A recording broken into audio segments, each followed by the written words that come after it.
This is what happens when 5 strangers stop their winter session and start getting real. Real world. Winter session edition. I am for the experimentation of animals for research, and I'm against animal rights because, as it proves in the movie that we just watched, Planet of the Apes, it proved to be a good thing because we got to test a disease, or what is it called? A cure for a disease, and we got the brain to re-engineer, I guess, the cells so that it cured Alzheimer's, and we got apes to talk, so it proves that animal testing does pay off. Okay, so when reading the book From Elephants to Mice, it starts off nice and peachy sometimes. It tells you all these great things about all the animals he experienced, and then they usually end up getting like sliced or diced or poked or prodded or, killed. So don't really think that's right. I feel like animals have rights. They have feelings, which he talked about in the book. So it's like cool that you're like, oh, animals and all their feelings and their emotions, but I'm going to go stick them with this medicine that could make them blind and torture them. So animal rights, that's the way to go. No animal testing. Basically, my views on animal rights, animal research, just to think about the book, I think you're either going to be on one extreme or the other. It's like either you're going to hate it or you're going to love it. I think after working with animals and in that field for so long, you can become very calloused and numb and not really think about it as much. So it's like if you decide that you're for it, then you're probably one of those people who you've done it for so long, you don't have any feelings about it anymore. But if you're one of those people that's gradually against it, then more and more it's going to trouble you. It's going to cause some concern, and you're going to want to stray away from it more and more, like in the book. But also, as far as the articles we read and doing research on animals, I don't think that it's a good thing necessarily because of the pain and things that they go, even though sometimes they say that it's not always painful. The one that we did, the articles about the mice or whatever, and taking off their limbs, that not really a good thing. But anyway, especially if there's no purpose in, doing the research. So I think the whole thing is I could be kind of in the middle, it's for the greater good. If it serves a purpose, I could be in the middle and I could kind of go with it. But if there's no general purpose to it, then, I don't really see the point in it. So that's my take. Animal testing is a really complicated subject. It has its pros and cons, like any good controversy. Obviously, any harm should be minimized for the animals. We don't want to do anything unnecessary or too extreme. But overall, good research and good advancements in medicine and technology require a little bit of sacrifice. And as unfortunate as it is, we wouldn't have gotten to the point of medicine and healthcare that we're at today if it wasn't for some difficult experiments and research. And so until we can someday come up with computer simulations to do all of this without the real use of actual animals, there's really not many good alternatives, and sometimes it's the best choice we have, and someday hopefully we won't have to do it anymore. But until then, it might be best to use animals, and this can help lead to advancements in any sort of field. It can lead to the cures of so many diseases that hurt so many people, and in the end, perhaps that the results are better than the means in which we got them. Okay, so this section is about attitude formation and prejudice, and when it came to District 9, that was a wild and crazy movie. I recommend it to everybody. Woo! At first I was like, why are we watching this movie? I have no idea what this has to do with anything, but then it totally tied in because it showed that everybody is prejudiced. Just no matter what you do, no matter where you go, it's prejudice. It's always been on Earth, and it probably always will be on Earth, unless everybody does something that's like, I love everyone. Like maybe hippies were like the only people that weren't prejudiced, and we all know why. But I mean, that's beside the point. Prejudice happens, and it's in moderation, I guess, behind closed doors, that's okay. We're all human. It's whatever. But the minute you walk out and you're like, oh, you're entered derogatory term about race, then that's too far. So form your attitude so that you can maybe hide your prejudice. Alright, ready? Alright, prejudice. There's always, I feel like there's going to be prejudice in based on the fact, because as much prejudice as you will show, there's to a point where you don't know that prejudice or whoever you're doing or you have those feelings for, so you won't really know who they are or what they're about until you completely put yourself in their shoes. Like in District 9, he felt derogatory towards the aliens and kept calling them prawns and prawns. And then once he was turning into one of them, he was still derogatory when the little baby alien said we're the same when he was referring to his arm. And then to that point, he was still selfish in the point that he was thinking about himself. But at the end, his feelings towards the aliens changed because he actually gave up his own, I guess his self-centered ideals about changing himself back to a human so that they could travel all the way up to the mothership and to their planet to save their people. So he gave up his own profit for the profit of the people he originally was prejudiced towards. All right, basically on this issue, it's a touchy subject, and you can kind of tell because, nobody's really comfortable talking about it. The studies that we've had or that we've had a chance to read and see films about, it's kind of a good opportunity to see people put the shoe on the other foot. You can kind of sense it or get a feel for it from another person's perspective. So I think that this subject was actually really good, really enlightening. I think that the majority of us got a lot from it. It was an opportunity to even think and kind of consider your own personal feelings about it. The book, Black Like Me, was very interesting. I personally got a lot out of it. I didn't know that experiment had been done, but it's something that it kind of made me want to look more into. I'm not doing it. I'm not going to do that. But anyway, just having known that somebody actually had the courage to actually do that, and even though it was only for a limited amount of time, and he probably only got a certain portion of what it's really like to be in another person's shoes, especially that, being black for a limited amount of time and seeing what black people actually had to go through in that time. And then also seeing it from the other side too, that it's double-ended. I mean, it goes on both sides. It's both ways. It's not really one way. It may be more to one side than the other, but it exists on every side. So it was really an eye-opening experience. It was really enlightening. And I have to say, I enjoyed the movie, District 9, and I also enjoyed the book. So that was a definite thumbs up.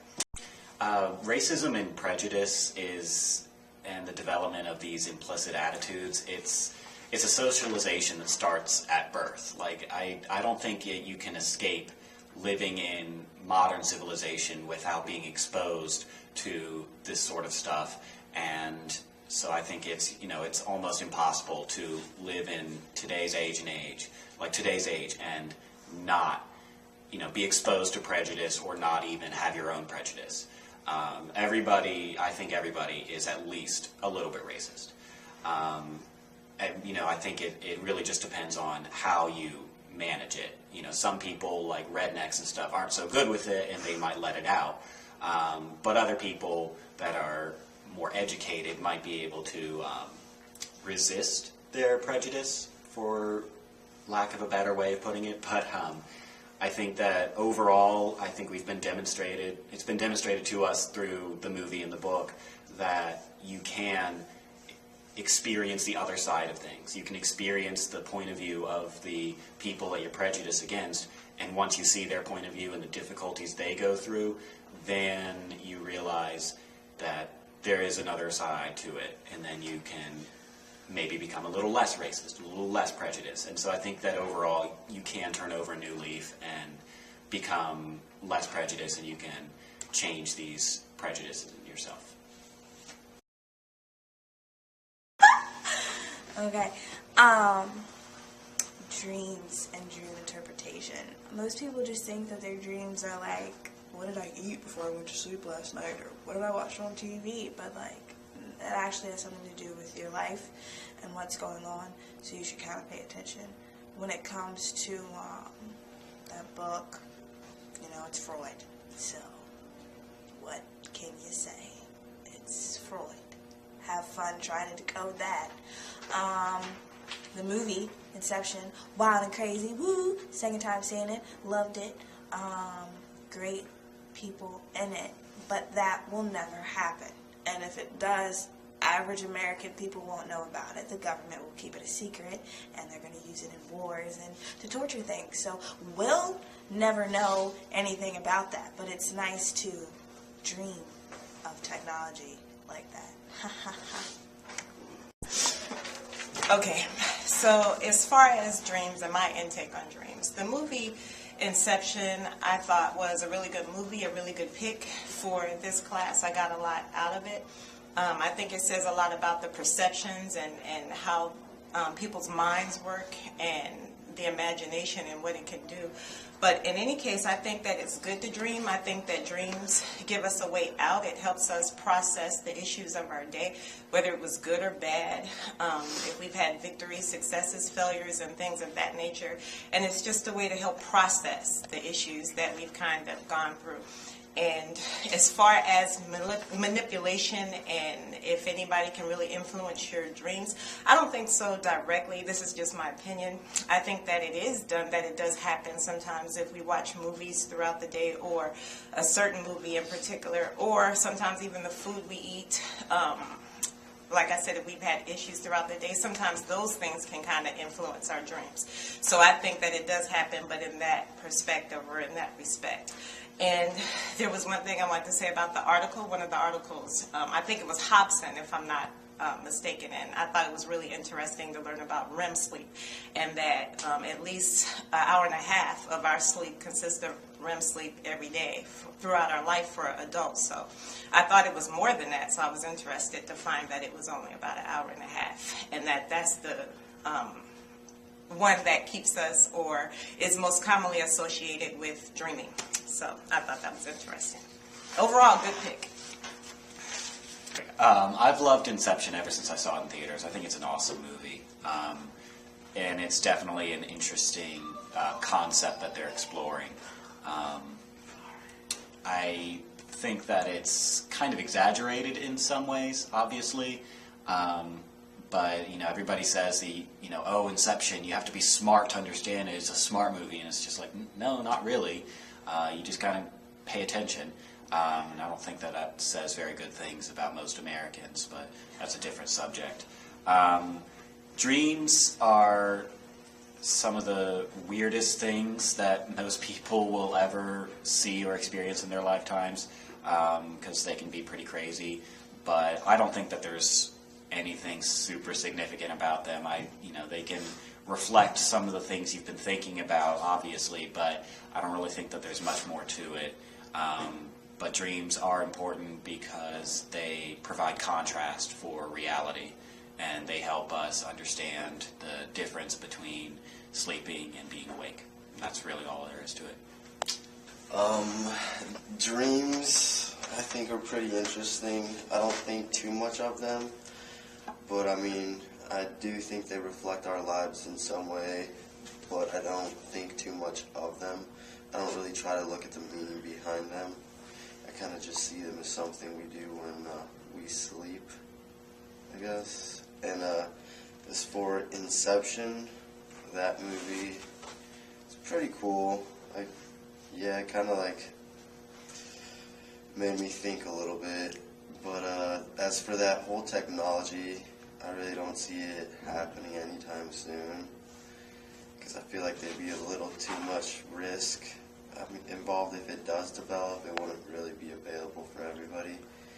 I think it'd be kind of used for espionage or just crazy things like that. Adolescent development. First, let's start talking about that stupid movie. Wow. being a girl that used to be 13, none of that really happens a lot. Pretty sure when I was 13, I was still playing Pokemon and watching TV, so I didn't even know, like, boys, anything about them, really. I thought they had cooties probably still at the age of 13, so the fact that she's doing what she's doing, she's crazy.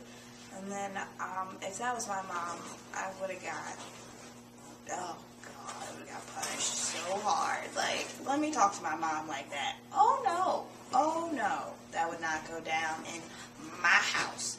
I just think adolescent development does have a lot to do with the media, and it starts from birth, especially in the American society, that you're getting all these messages about how you should be and how you should act, and really that's not life at all. So then when life actually does hit you, you have these harsh realities and you don't know what to do, and it's because TV makes everything look so glamorous and wonderful, and really it's kind of not at all. So at the end of 13, and Everything Sucks, they kind of realized that Everything Sucks, which is a great title for that book. So I blame the media for adolescent development and why adolescents are developing wrong. Okay, basically what I thought, the book was a really good read. I enjoyed the book. Everything Sucks. I was surprised because, you know, it's kind of like a teenage book or whatever, but it was really a page turner. It was good from beginning to end. What I got out of that was she kind of had she told the story in kind of like a humorous tone. So that's what kind of made it more interesting. It was, you know, a page turner, and you kind of laughed a little bit. You could relate a little bit, and then you know, it had a lot of life experiences and kind of what teenagers are going through. You know that that's the sort of things that they are faced with these days. So I know it's a lot of things that are happening even now. So I thought that her actually sharing her story and being real candid about the situation she faced, I thought that it was really good. And I think that any teenager, young girl coming up, and even young boy even, would probably benefit from it. And the movie 13, a little over the top, I think, a little bit, but it was a good movie. It was good entertainment. I think it was a little bit embellished, sensationalized, just for, you know, the benefit of entertainment, and, you know, also trying to get the point out, but still, you know, it had a lot of good points in it, and I think it'll be a good tool to use along with the book for teenagers coming up, and maybe to show it in like a mentoring program or something like that. So overall, I thought both of them were really good choices, and I enjoyed both of them, and that's it. Everything Sucks. The book was, it was interesting. It wasn't the worst book I've ever read, but I think it was somewhat accurate in its depiction of how no matter you know, as a teenager, no matter what you try, everything sucks. Like, no matter what sort of thing you try, even if it's supposed to be the most fun thing in the world, like even hanging out with friends as a teenager, and this is based on my own experiences, it still kind of sucks because it's just a crazy time period, you know, growing up, going through puberty, and all these hormones going crazy, and all that stuff. It's just crazy, but I think he was accurate, and the book was good. As for the movie 13, it was interesting.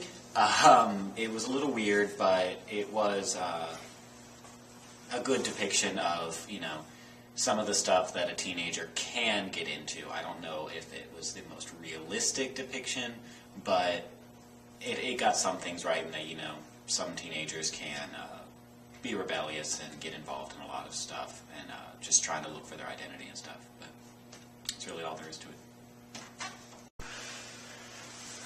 Alright, adolescent development, I guess, speaking from experience, it was, I mean, not as rough as the girl had in 13, Tracy is the name, I guess. Definitely not like that, but I can relate to some aspects of that movie. I feel like that movie over-embellished some of those problems. I'm not saying those problems don't happen to any teenagers, but at least to me, they didn't happen in that level of magnitude or at the same time within the same year. but I definitely could relate to all the different things that happen, or either seeing them from like people in my school or myself. Overall, I think the whole people getting, or like teenagers that young, at 13, getting into those kinds of things is kind of like eye-opening, because even from my experience, it wasn't probably nearly as close to 13. It was probably more like 4 years long, maybe like 16 or 17. So it kind of just opened my eyes to like what actually happens out there, like how kids are like trying to do so many different things to fit in with a cool group, I guess, which isn't really like, basically the payoff isn't really as much as they think there is. Being cool kind of just like hurts you in the long run if you have to do that many things to be in the cool group. DID, which is the new term for multiple personalities. If you ask me, I totally like multiple personalities better, but that's beside the point. So in the articles, they questioned kind of like if it's real, and then they said that lots of people nowadays are starting to not even think it's a real thing. And I feel like, how could you possibly think that when there are people walking around that have it? That's like saying cats aren't real. Oh, hey, look at that cat. Like, duh, people have it. Just because some people have faked it doesn't mean anything. People fake a lot of things all the time, but they still really do exist for some people. So I don't agree with the articles in that frame, because I totally think it's a real thing, and I think it's a very serious thing. I think it's very interesting. Out of all the things in psychology, that seems to be the most exciting. Having one patient, but really then having like 17 patients at the same time. Ooh, you know, it's always a thrill. The movie was great, a little cheesy, black and white. What are you gonna do? The book, great story. I liked it. So, yeah, DID, it's really real. Okay, so my thoughts on DID, actually don't think I'm weird for this, but it seemed a little diabolical to me. It was a little eerie. It was almost kind of like I feel crazy for saying this, but kind of like similar to like demonic possession or something. It was just eerie kind of reading the book, but it was really interesting. It kind of draws you in.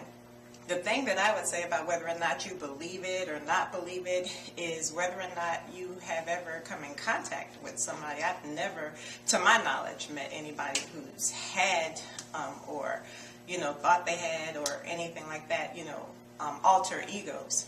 But I think it would be an interesting thing to witness in real life. The article was interesting in that it talked about how, especially kids, I guess, when they go through traumatic situations or something like that, then they kind of separate that and compartmentalize it, and, you know, so that they can kind of have normal lives and function, you know, but that's how the alter egos are born or how they come about. The book was really, really, really good. I like that a lot better than the movie. The movie seemed kind of, you know, plain or whatever, and it made it a little bit easier to bear and not be so scary, because it just seemed like it was just a movie. It seemed like it was made up, you know, even though it was a true story. But the book leaves a lot to the imagination, and that kind of really drew me in, and it made it even more interesting, so I enjoyed it. The book especially, the movie not so much, but, you know, it was good. Multiple personalities is really a misnomer. It's better to think of it as multiple selves, in my opinion, because anybody can have multiple personalities. I can be an introvert, I can be an extrovert, depending on who I'm around, what the situation is, or how hungry I am. But multiple selves is a better way of thinking of it. It really is an interesting subject because it's one of the more fascinating mental disorders, at least in my opinion. At least it's one of the most dramatic ones. It is, in my opinion, it's up for debate whether or not it actually does exist. You know, I think that, you know, there needs to be a serious, comprehensive investigation, investigating all reported cases, you know, what were the circumstances, you know, and then just examine everything, all the evidence that we have, and all reported cases of it. I did think it was interesting that the one article was talking about how most psychologists do believe that it does exist. I think that, it's possibly even without evidence, these psychologists want to believe that it exists. So I don't really know what that says, but it is interesting, and it has terrifying implications, I suppose, because who knows what it would be like if you had it yourself. But it's interesting. Alright, dissociative identity disorder I feel is a pretty interesting subject. I enjoyed reading the articles and watching the movie and the book. My thoughts on it is I actually do believe it exists, because although some people may say it doesn't, I can pretty much understand, from that book kind of convinced me how all the things that happened to him being sexually molested by his mother and grandmother could definitely cause someone to use the defense mechanisms and develop different identities to cope with different things. Other than that, comparing the two, the movie and the book, I feel like the movie was a little, embellished, because I guess kissing your dead grandmother at 6 years old would be a little traumatic, but I don't think it would be traumatic enough to get 3 selves. And I felt the movie was also a little dragged on, but as I read the book, it was actually more believable with him having his 20 plus selves, and with the encounters he had on why those selves were caused. So overall, DID I found as a very interesting subject of this class. Therapeutic relationships is a pretty interesting idea or topic that we did in this class. Looking at it through the perspective of 50-50, I definitely think that Adam's therapist kind of helped him out. I don't know, it was kind of weird in a sense, because you could tell there was an attraction there between them two, but I feel like they couldn't really act on it because that would be unethical in some ways.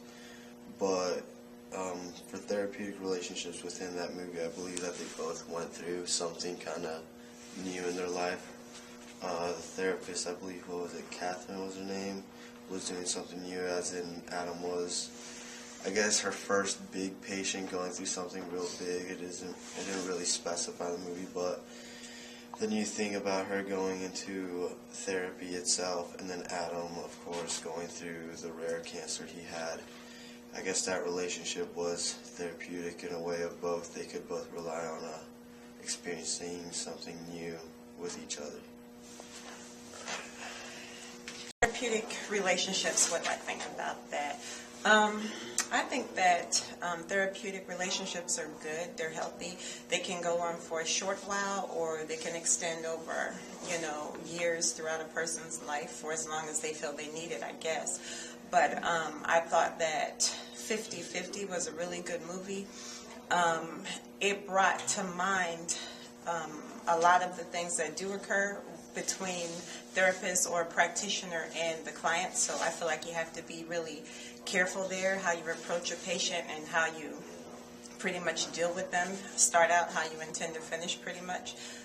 Make sure you're not sending the wrong message. Be careful with touch, and which is something that we covered in this segment of the course with the articles and whatnot, talking about touch being taboo, and also that touch back in the day being actually used as far as healing in certain cultures. So I thought that was pretty interesting. But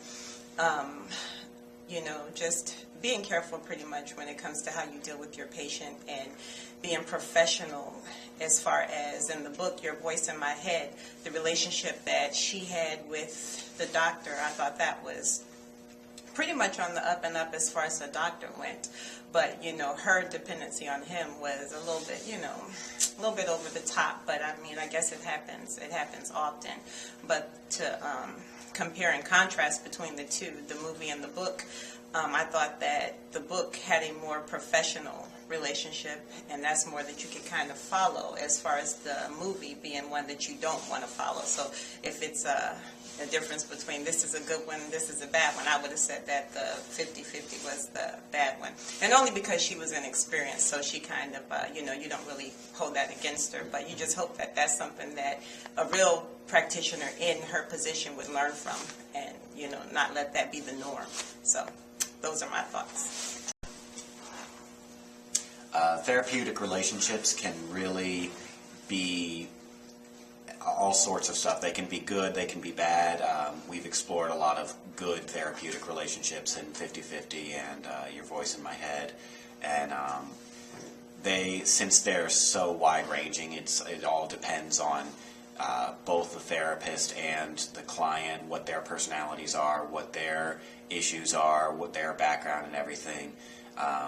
So really, it depends on both of those parties and what they're dealing with at the time. I think the guidelines should exist, and they do, and they're going to have to constantly be reevaluated as society changes and everything.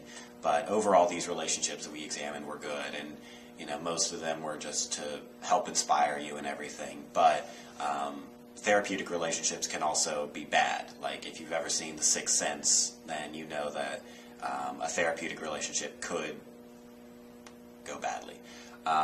But it really depends on each person and what they're dealing with.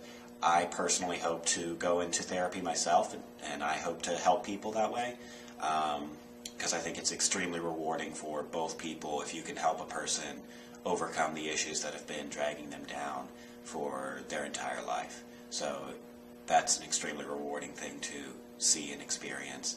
And so I think that it really depends on each person to see how things go. Therapeutic relationships, which is 50-50 and Your Voice in My Head. In 50-50, there was a scene where they were in the car driving, and she said something about how she always checks her ex-boyfriend's Facebook page to see if he's in a relationship or something. And that kind of ties into the articles talking about, should you be friends with your therapist on social networks? And my answer to that is no. Under no circumstances, if I had a therapist, would I want him or her on my Twitter page or my Tumblr or my Facebook, because where's the privacy? But on the other hand, that's kind of good, because things that you might hide from them on your Facebook page, maybe you need to discuss in therapy. Either way, it also, in the articles, talked about whether or not it's a bad idea, because therapists should keep their lives private, which she was not doing by telling her patient that she stalks her ex-boyfriend's Facebook page. It's a normal human thing. It's stupid, but it's normal and human. But she shouldn't have divulged that information to a patient. So that's part of the reason why their therapeutic relationship sucked, not to mention that they ended up dating. And the way the film was made, it makes you want it to happen, like the close-ups on her face or the close-up on her hand every time she touched him, it kind of made you a little emotional and sappy and inside, which pushed into the back of your mind the fact that it shouldn't be happening because she's his doctor and he's her patient. But I mean, whatever. I don't know who this is. See if anyone notices what I have in my hand. Can you see her?